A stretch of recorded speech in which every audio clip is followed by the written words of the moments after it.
بلشنا نجهز موقع البيت مثل ما شفتوا بالفيديو الماضي. حددنا موقع مبدئي للأساسات وتفاجأنا إنه لسه عنا ميلان 30 سنتي بالموقع مثل ما خبرنا المقاول. الصمم لازم يرتفع لعند هاي النقطة تقريبا 30 سنتي. فرجعنا نفرد طمم حتى تصير الأرض مستوية. جبنا شركة مختصة بحفر الآبار الارتوازية لناخد منهم تفاصيل وتكاليف، بس طلع الموضوع مخاطرة فقررنا نأجله. إذا بتكلف $10 حفر الول، حتى لو حفروا ما لقوا مي بدي أدفع $10. كملنا نقل بواقي الشجر وخلينا جزء لنستعمله للزراعة بالمستقبل، وأكيد صلحنا ماسورة الصرف الصحي، وهلأ رح نكمل تمهيد الأرض ونتأكد إنه صار بمستوى واحد، ونخلص موقع الكرفان قبل ما نسلم الجرافة ونجهز لنظام الطاقة الشمسية لنقدر نبلش فيه شغل.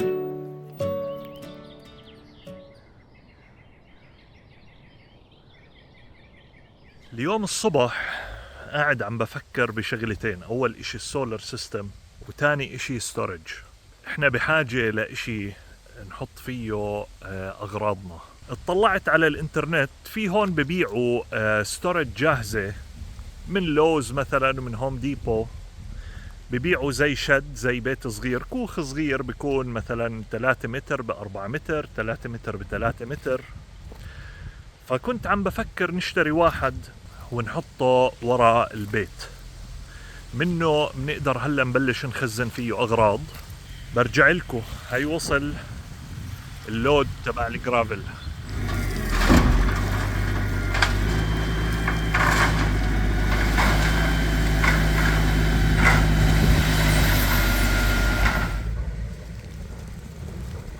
المهم، فخطرت عبالي فكرة أجيب شيبينج كونتينر، الكونتينرات اللي بيصيروا قدامه وبطلوا يستعملوهم، وبقدر أستعمله لشغلتين، بضرب عصفورين بحجر. منه بستعمله تخزين مخزن، والشغلة الثانية بستعمله بيس للسولار بانلز. يعني بدال ما أنا أبني، لأنه أنا عم بفكر كنت أرفع أعمل السولار بانلز عاليين شوي، اجت ببالي هاي الفكرة، الشيبينج كونتينر ومن فوقه بينبنى السولار شد او السولار بانل. فهيك بنضرب عصفورين بحجر، مخزن وبيس للسولار بانلز. وبالنهاية هو عبارة عن كونتينر بينتقل، بقدر احركه. بس لازم اخذ قرار سريع، لانه الارض هلا ناشفة، ما في شتاء المفروض هاي الفترة. لازم قرار سريع عشان إذا بدي أجيبه ألحق أجيبه، نقدر ندخله لهون بدون ما يصير عندنا مشاكل وتغريز وطين. هاي هي المنطقة اللي أنا عم بفكر أحط فيها السولار سيستم. مايلة فيها ميلان لتحت. ما بعرف، بدي أطلع أونلاين كيف بيعملوا بالعادة، كيف بحطوا الشيبينج كونتينر، على إيش بحطوه. بدي أبعد عن أي إشي فيه بناء عشان يكون تكلفته أقل وحركته وتجهيزه وتركيبه أسرع. وهلأ خلينا نبلش بكومة الجرافل هاي قبل ما توصل اللي بعدها، عشان أقدر أقدر إذا بدي كمان أو لا.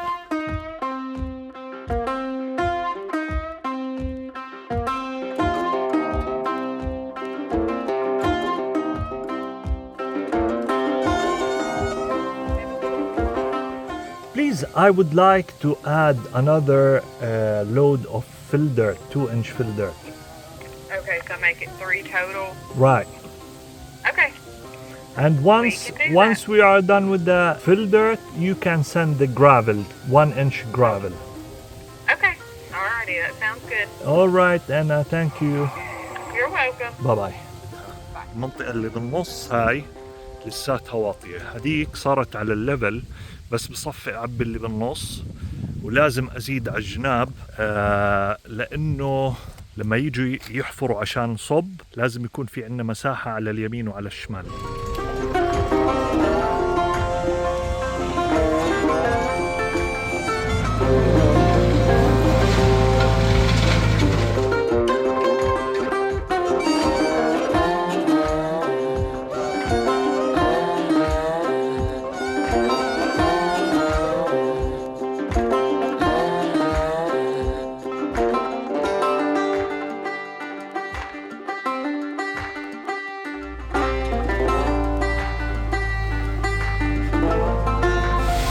هذا الجرافل أو الحصمة اللي احنا بنعرفها.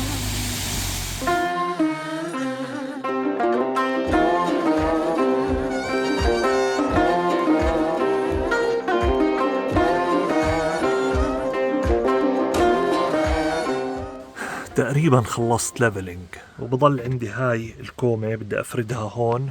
هاي بحطوها عشان ما يصير في طينة وكذا، فبدي أحطه تحت الار في، وبدي أحط بالمنطقة اللي راح يكون في لنا فيها حركة. بس الاشي اللي موترني هاي تبعت السبتك، بديش أرجع أكسرها مرة تانية. هاي المنطقة اللي عند البوند بس تتزبط بتخيل إنها راح تطلع إشي كتير حلو.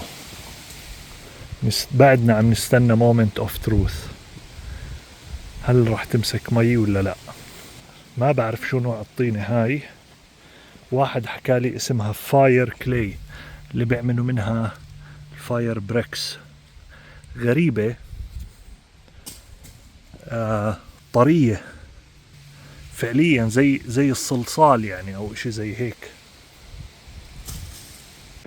بعدني ما بعرف من وين راح اسوي الاوفر فلو تبعها.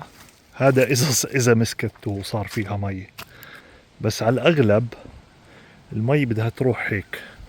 فممكن هون بين الشجر اعمل ستريم صغير واوديه لعند الكالفرت، لانه هاي المنطقة بعد ما طلعت انا الاشياء اللي كانت بالبوند، كل اللي طلعته منها حطيته هون عشان ارفع هاي المنطقة. هاي المنطقة حلوة عشان الواحد يقدر يستغلها. اذا كانت واطية راح تضلها طول السنة مرطبة وضلها طين، لانه هون اللي انا لاحظته بالصيف بتشتي اكتر من الشتاء، وصار لها تقريبا شهرين ما نزلت شتاء زي العالم.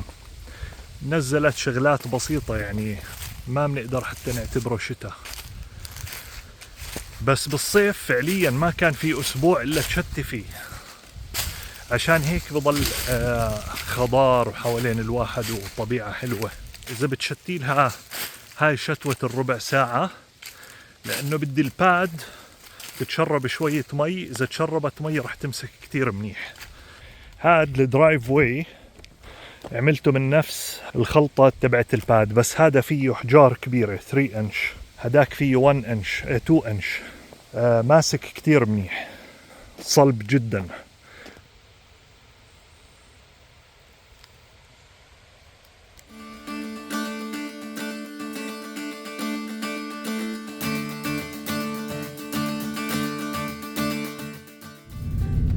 اجت شتوة منيحة اليوم بالليل، شتت وظلت للصبح تقريبا. فهاي الشتوة من زمان عم بستناها عشان تغسل التراب وتغسل الأرض، وبتساعد بتكبيس هاي المنطقة الباد.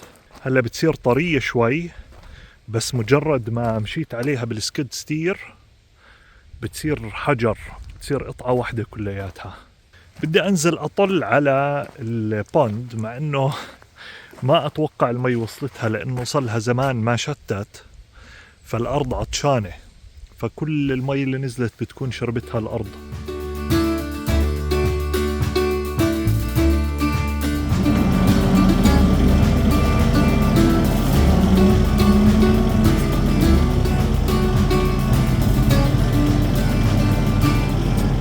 شكلها راح تكون ناجحة 100%.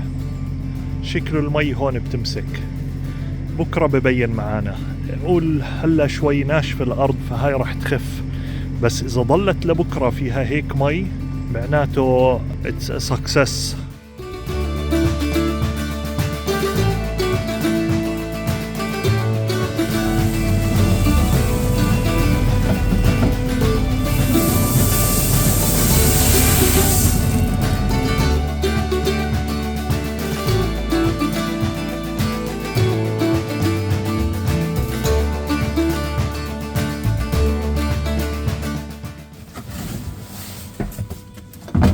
بس بلشت افرد الجرافل تبعت السبتك الانلت تغطت، فبدي ادور عليها ولازم احط لها مارك او اشي عشان اضل بعيد عنها، ما بدي ارجع مرة تانية اكسرها.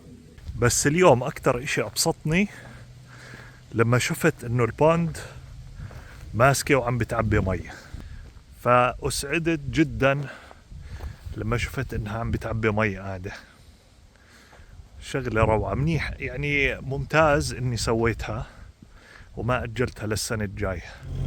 عم بحاول اشتغل شوي شوي عشان اضلني بعيد عن الانلت تبعت السبتك، على الأغلب راح أضطر أشتغل بالمشط، أفرد الباقي، بس بدي أحاول أوزع قد ما بقدر. بعدين بدي أشتغل بالمشط، ما بدي أرجع أفوت بالكابوس تبع إني أرجع أكسرها مرة تانية، لأنه هلا بصفي الموضوع أصعب من أول. الأرض تكبست كتير، صار عليها حصمة، فموضوع الحفر تبعها شوي مزعج. عملت مساحة بزيادة عشان بدنا نتحرك حوالين الار في، ما يكون في طين، بس بدها شوية تظبيط بالمشط. هون ما قربت عند الانلت تبعت السبتك عشان ما نعمل مشاكل.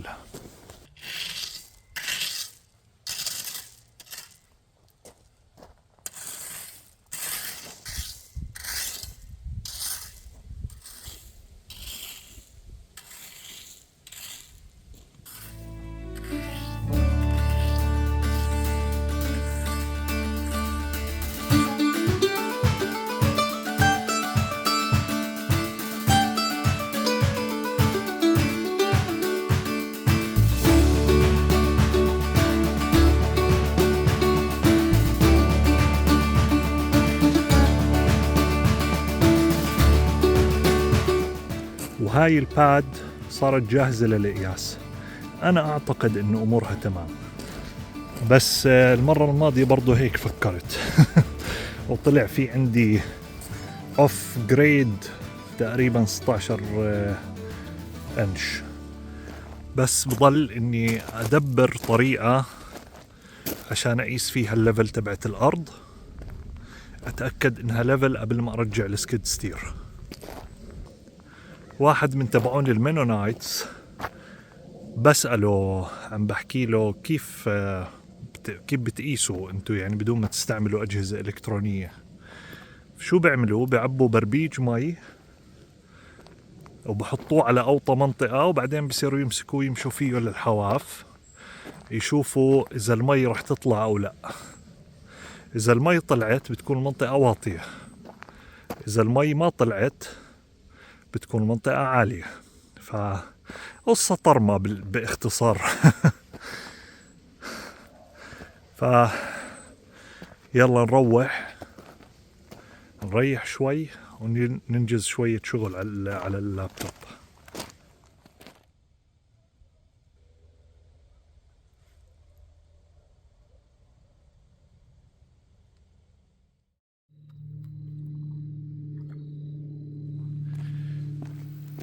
واليوم جاي على الأرض عشان ألتقي مع واحد بده يطلع على الباد. ممكن أخليه هو يجيب الحفارة، في عنده حفارة، زلمة محترم كتير، تعرفت عليه، نفس اللي اشتغلوا لي السبتك. وصل لي أكم من يوم قاعد عم بشتغل في البيت، عم بدور على أوفرات، عم باخد أوفرات على كونتينر، وعم بعمل ديزاين للسولار ماونت، أشوف كيف السولار ماونت بده يركب فوق الكونتينر، والشغل اليومي وهكذا. يعني عجقة، بس مش عم بننجز بالأرض، وهذا الاشي مزعجني. واجيت طبعا أطل على إيش؟ على البوند، وبعدها فيها مي، أكيد خافة كتير بس بعدها فيها ممتاز. بنفس الوقت رند قاعدة عم بتحاول تلاقي شركة انترنت كويسة. هون اشتراكات الانترنت غالية، يعني هون المنطقة في شركتين عم بغطوها فقط تبعون واي فاي، وهدول الشركتين أسعارهم عالية، والسرعة تبعتهم عادية جدا، والداونلود ليميت عندهم عادي جدا، لأنه بدون انترنت منقدرش ننقلها. في شركة كويسة تبعون فايبر اوبتكس، وبقدر يوصلوا لنا، بس مشكلتهم انه بدهم يكون في كهرباء ثابتة. مش مقتنعين انهم يجوا يركبوا، احنا عندنا سولار سيستم مش كهرباء رسمية من الشركة. يعني عم نحاول معاهم، جربت معاهم انا اكثر من مرة، وجربت رند. اذا قدرنا نوصل لنتيجة، هدول كتير ممتازين، سرعتهم توب، ليميت توب، وسعرهم ممتاز جدا. ان شاء الله نقدر نوصل لنتيجة معاهم، بيكون كتير جيد. روبرت اجا عشان يطلع على الباد اللي عملتها. حطينا صفرنا الليفل على المنطقة هذيك الواطية. No way man. طلعت ليفل على المسطرة. بحكي لي بدك شغل. No way man. I'm proud of myself. I'm going to hire you. You need a job. Do I? And I don't need a laser level, you know? It is level. I don't need it. It won't. It shoots perfectly level. بحكي لي لازم تيجي تداوم معانا. تفاجأ الزلمة، وأنا كمان متفاجئ جدا، لأنه يعني تمام هي مبينة إنها ليفل بس مش لهالدرجة. بس a good step ahead. يعني ريحني شوي، مش محتاجين نرجع نشتغل على الليفلينج. هلا لازم اخلص موضوع الكونتينر، عشان وانس الكونتينر وصل هون بقدر ابلش شغل على السولار سيستم وننقل. هلا بدي اروح على البيت اشوف هدول تبعون الكونتينرات، بلكي عرفت انهي مع واحد منهم. والله هو لي التوفيق. المدام عاملة أجواء، قاعدة ومزبطة أمورها ومولعة حطبات. شو خطر عبالك؟ مش عارف، بدي أتعلم سرفايفل سكيلز. والله برافو عليكي. المهم تولع النار مش تطفي بعد 5 دقائق. مش مولعة. نقش عليها مو مولعة.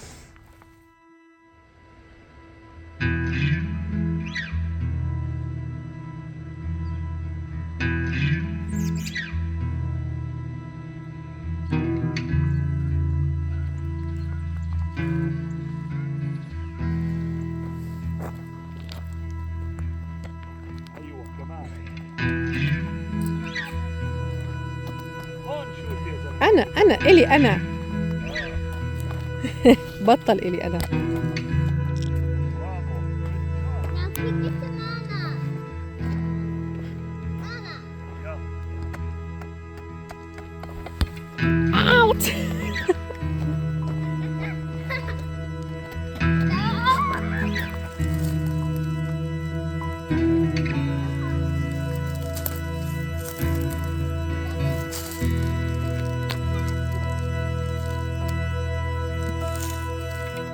نان نازل يطمن على البوند، بده يشوف إذا فيها ضفادع ولا لسه.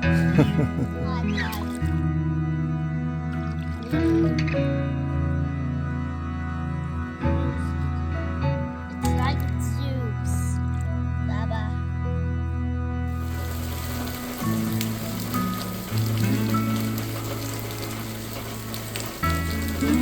I want it to even have wings. Do you hope for what? The pond to be fun. من امبارح طبعا في عنا مطر، في عنا واحد متحمس كثير كثير كثير للبوند يشوف شو صار فيها. وين رايحين احنا؟ ليش طب نروح على اللاند؟ I couldn't catch. You can catch إيش؟ ايش يكون كاتش فروغ؟ Frog. اوكي. Moment of truth. يلا. إيش تحكي؟ أنا بقول فيها ربع. And I guess شو these. بتحكي أنت؟ أقل من الربع. I guess we need the fifth. The fifth for frogs. أنا بقول أقل من الربع، أنت ربع. لا لا. God, it's happened. happened والله.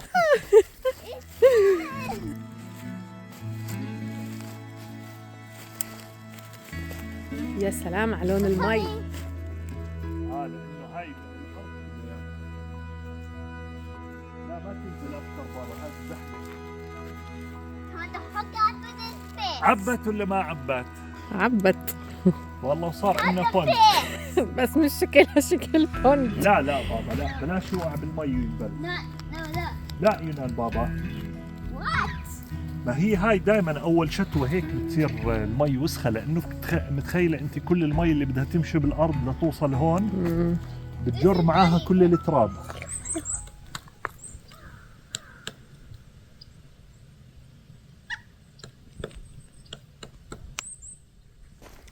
اجوا اليوم جماعة انترنت، هم احسن شركة انترنت بالمنطقة واحسن سعر، احسن كونكشن واحسن سعر، بس كانوا مش متقبلين انه ما في عنا كهرباء. وبعد مباطحة طويلة عريضة معاهم بعتوا واحد عشان يشوف كيف الموقع. كانت فكرة سولر انه يكون كهرباء تبعتنا سولر، ما كانوا مقتنعين فيها، انه مش راح يكون ستيبل والى اخره. بعد ما بطحنا معاهم كتير، انا حكيت تليفونات ورند حكت تليفونات، اقتنعوا انهم يجوا يشوفوا الموقع.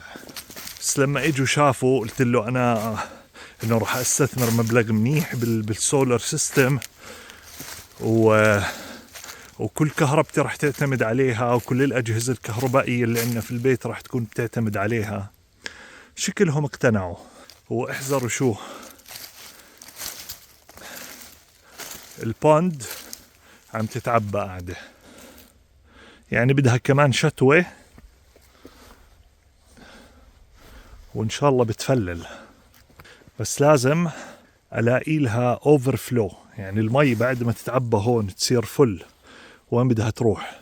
بس نستنى نشوف هي لحالها شو راح تعمل، بلكي لحالها تصرفت في الموضوع. اللي بعدني شوي مش متأكد كيف بده يصير هو فوتة الكونتينر لهون. 40 قدم يعني 12 متر تقريبا. الخطة انه يجي بهاي المنطقة، فلازم اشيل هذا الشجر، هذا كلياته بدي اشيله، بدي ادخله لجوا، بدي احاول اخليه بالمنطقة المستوية هيك. الاتجاه تبعه بده يكون هيك south و5 degrees west. الفكرة انه بضل بمنطقة تحت اوطى من منطقة البيت، فما راح يكون تقريبا، مش راح يكون مبين تقريبا. اذا عرفت احطه بالطريقة اللي انا عم بفكر فيها مش راح يكون مبين.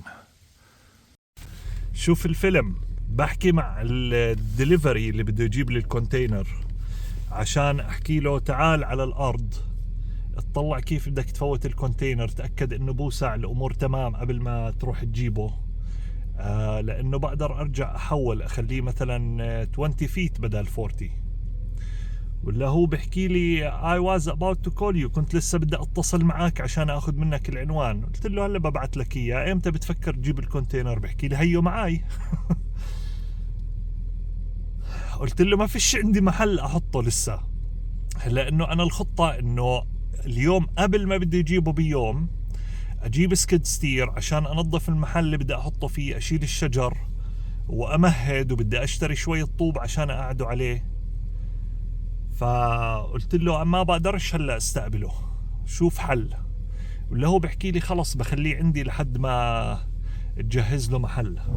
فهيني نازل على لوز هلا بدي اروح اشتري منه اغراض. تبعوني اللي بستأجر منهم سكيد ستير ما عندهم غير ليوم الخميس، ويوم الخميس راح تكون الدنيا شتاء.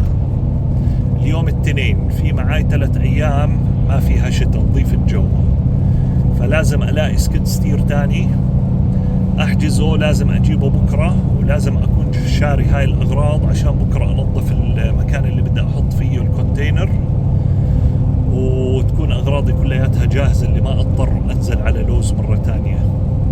بس افوت على لوز بصفن لي ساعة عند محل العدد الهاند تولز هذا، وهو مش كتير كبير اللي انا رايح عليه، بس عندهم كل اشي، بلاط، خشب، سيراميك، باركيه، كهرباء، كل اشي. يعني الواحد بيقدر يجي من هون يشتري كل شي ويبني بيته. اغراض للزراعة، نباتات، شو ما الواحد بتخيل بلاقي. انا عم بدور على اشي تبع الحفر، بحفر، بعمل حفر طويلة، اشي يدوي مش ملاقيه. هاي اللي بحكي لكم عنها، اختراع جميل. انا ما عمري شفته، ما بعرف اذا مر عليكم قبل. و هاي اللي بحفر فيها حفرة كأنه بتمرن له 3 ساعات بالجم.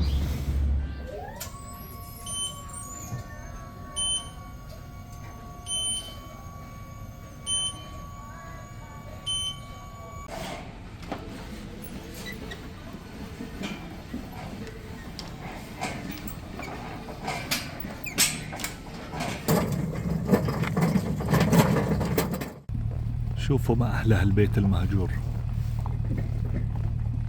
بين الجبال، إشي بيهبل. منطقة جميلة. هون إحنا بالوادي، بمنطقة بالواد. شوفوا ما أحلاها.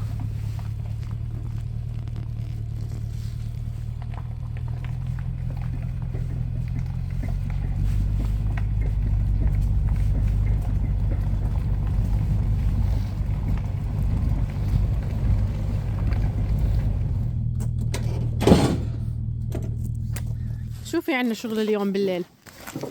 اليوم فيش عنا شغل، بدي أنزل أغراض ونفكح. كثير برد، كثير برد. يوم بالليل -5 صح؟ إيه اليوم -5 رح تكون. هاي بس 5 الليلة. طب هدول لشو جايبينهم احنا والخشب وهذا الاشياء؟ هذا الخشب عشان العمود اللي بدي أركبه عشان تبعون الإنترنت، اوكي. عشان عم بجهز الكونتينر. لما بدي يقعد، بدي شيء يقعد عليه، ما بدي أحطه على الأرض، بده يكون مرتفع شوي. وممكن نحتاج كمان للآر في للليفلينج، اوكي. يكون في عنا شوية طوب، فجبته احتياط يعني، بس أكيد راح نحتاجه 100%.